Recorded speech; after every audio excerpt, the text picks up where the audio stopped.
शेर वन में रहता है और गुज्जर शेरों से कम नहीं है। कि आप लोग अकेले न समझे, पूरे भारत का गुज्जर विजय भाई तुम्हारे साथ खड़ा है। इस बीजेपी की ईद से ईद मुकदमे सरकार को गांव की तरफ से लड़ने चाहिए और आज सरकार गांव वालों के खिलाफ मुकदमे करके गांव वालों को हरा रही है और यहाँ पर संघर्ष को भी तेज हमको रखना पड़ेगा। ये जो गांव है ये 10-15 साल पुराना गांव नहीं है।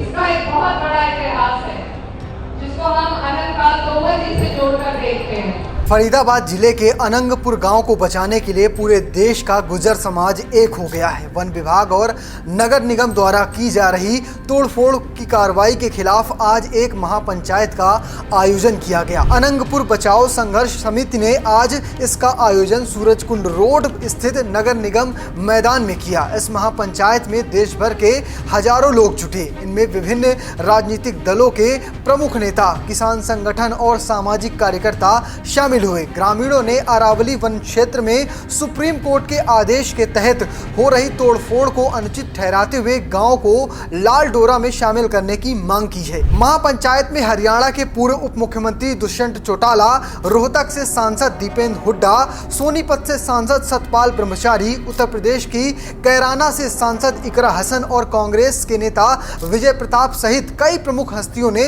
हिस्सा लिया। भारतीय किसान यूनियन के नेता राकेश टिकैत भी ग्रामीणों के समर्थन में पहुंचे और सरकार से गांव को बचाने की मांग की। अनंगपुर संघर्ष समिति के अध्यक्ष अतर सिंह और साथ में सलाहकार विजय प्रताप ने महापंचायत को संबोधित करते हुए कहा कि अनंगपुर एक ऐतिहासिक गांव है जो 1200 साल से अधिक पुराना है और इसे वन क्षेत्र के नाम पर उड़ाना या कहें उजाड़ना अन्याय है। विजय प्रताप ने अपने संबोधन में आरोप लगाया कि सरकार सुप्रीम कोर्ट के आदेश की आड़ में ग्रामीणों के घरों की तोड़फोड़ कर रही है, जबकि गाँववासी सदियों से यहाँ पर रह रहे हैं। चलिए आपको इस पूरे मामले पर इस महापंचायत में पहुंची इकरा हसन क्या कुछ कह रही वो सुनवाते हैं। हमारे लोगों को, हमारे समाज को जरूरत पड़ी तो सब अपना कीमती वक्त निकालकर यहाँ पर अपनी लड़ाई में कंधे से कंधा मिलाने के लिए आपके साथ आए हैं।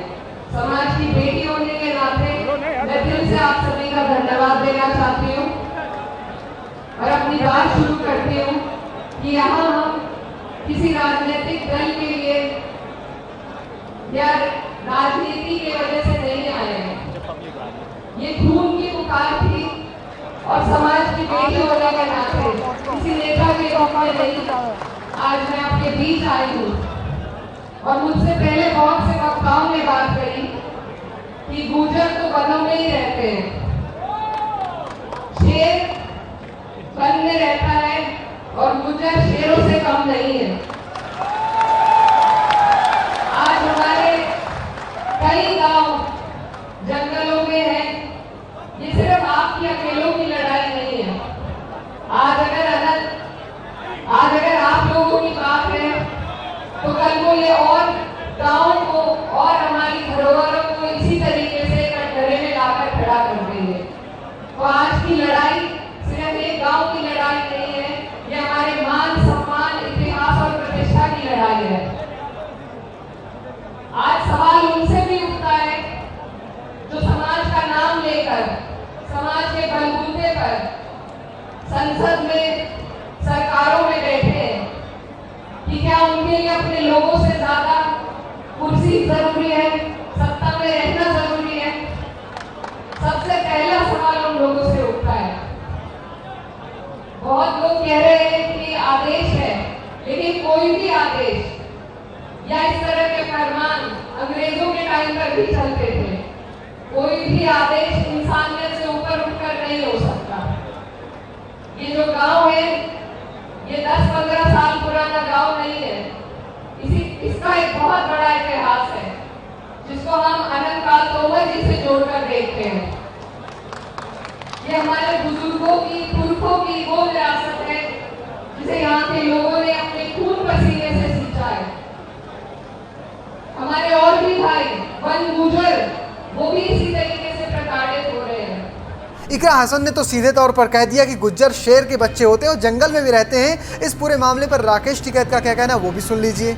यहाँ पे जिस तरह से अनंगपुर गांव को तोड़ा गया है इसके लिए जो यहाँ की कमेटी है वो जो निर्णय लेगी हम उसके साथ में है। और हमको लीगल पहलू फॉरेस्ट लैंड का क्या प्रावधान है उसको हमको बात करनी पड़ेगी। हमें जो सुप्रीम कोर्ट के एडवोकेट है उनसे बात करनी पड़ेगी और यहाँ पर संघर्ष को भी तेज हमको रखना पड़ेगा। और हम जो कमेटियाँ हैं उस कमेटी के साथ में जो भी निर्णय होगा हम उसके साथ में रहेंगे। राकेश टिकैत ने तो साफ कह दिया कि जो संघर्ष समिति कहेगी वो हम करेंगे। अब इस पूरे मामले पर आपके नेता कई विधायकों के साथ पहुंचे सौरभ भारद्वाज, उन्होंने क्या कुछ कहा, किस तरह से संबोधन किया, वो भी आपको सुनवाते हैं। सरकार को गाँव वालों के लिए लड़ना चाहिए, मुकदमे सरकार को गाँव की तरफ से लड़ने चाहिए। और आज सरकार गाँव वालों के खिलाफ मुकदमे करके गाँव वालों को हरा रही है। पिछले 1 साल में 2 उदाहरण हैं जब सुप्रीम कोर्ट ने सरकार के खिलाफ ऑर्डर दिया। दिल्ली सरकार को जब ताकत देने की बात आई, सुप्रीम कोर्ट ने दिल्ली की चुनी हुई सरकार को ताकत दी और 1 हफ्ते के अंदर केंद्र सरकार ऑर्डिनेंस लाके सुप्रीम कोर्ट के आदेश को पलटती है। इलेक्शन कमीशन को कैसे चुना जाएगा? सुप्रीम कोर्ट ने कानून बनाया, सरकार को पसंद नहीं आया, 1 हफ्ते के अंदर सरकार ने सुप्रीम कोर्ट का आदेश पलट दिया। तो जब सरकार को अपने मन की करनी होती है तो कोई हाई कोर्ट, कोई सुप्रीम कोर्ट नहीं होता। 1 हफ्ते के अंदर अध्यादेश आता है और कोर्ट का फैसला पलटा जाता है। क्या कोर्ट लगा रखी है? जिस दिन सरकार चाहे कोर्ट का आदेश पलट सकती है। आज सरकार कोर्ट का नाम इसलिए ले रही है क्योंकि कोर्ट जो कर रहा है उसमें सरकार को फायदा दिख रहा है। वहीं इस पूरे मामले पर हस्तिनापुर से गुर्जर समाज के नेता आकाश गुर्जर पहुंचे हैं, उन्होंने क्या कुछ कहा, चलिए वो भी सुन लीजिए। साथियों, अनंतपुर का जो है दुख भरी कहानी, ये जख्म इस बीजेपी सरकार ने दिया है। मैं धन्यवाद देता हूं, मैं स्वागत करता हूं विजय भाई का कि आप लोग अकेले ना समझे, पूरे भारत का गुजर विजय भाई तुम्हारे साथ खड़ा है। इस बीजेपी की ईद से ईद अगर कहीं से बीजेपी खत्म होगी तो उत्तर प्रदेश से सबसे पहले खत्म होगी। एक्शन के माध्यम से कुछ चीज कोई ऐसी नहीं है कि किसी चीज को नामुमकिन हो। नाम मैं इसलिए नहीं लिया क्योंकि वक्त बहुत है, अपने आप को सीमित आपके बीच में करते हुए। करने नहीं देती हमें बेईमानी दिल की, करने नहीं देती हमें बेईमानी दिल की। अगर थोड़ी सी हिम्मत हो तो क्या हो नहीं सकता। कौन सी है बूंद पानी की जो दरिया बन नहीं सकता। ये एक बूंद गुर्जर समाज की ये समुद्र का रूप ले लेगी ये बीजेपी सरकार। अभी औकात में आ जाए अपनी। उत्तर प्रदेश की सरजमी, हस्तिनापुर की सरजमी वो है जो हस्तिनापुर जीतता है उसकी सरकार बनती है और हस्तिनापुर 1 लाख गुर्जर जिताता है और हस्तिनापुर अपने 1 लाख गुर्जर बीजेपी की आखिरी कील साबित होगा। ये आप लोगों से वादा करके जाते हैं हम लोग। साथियों, ये आंदोलन नहीं है, ये गुर्जर समाज के मरने और मारने का प्रसंग चिन्ह है। मिले जो खुश रोटी आजाद रहता है, खौफ जिल्लत के हलवे से बेहतर। फिलहाल आपके इस देखने पूरी खबर को कमेंट बॉक्स में लिखिएगा और पेज को फॉलो करना, चैनल को सब्सक्राइब करना बिल्कुल भूलिएगा। धन्यवाद।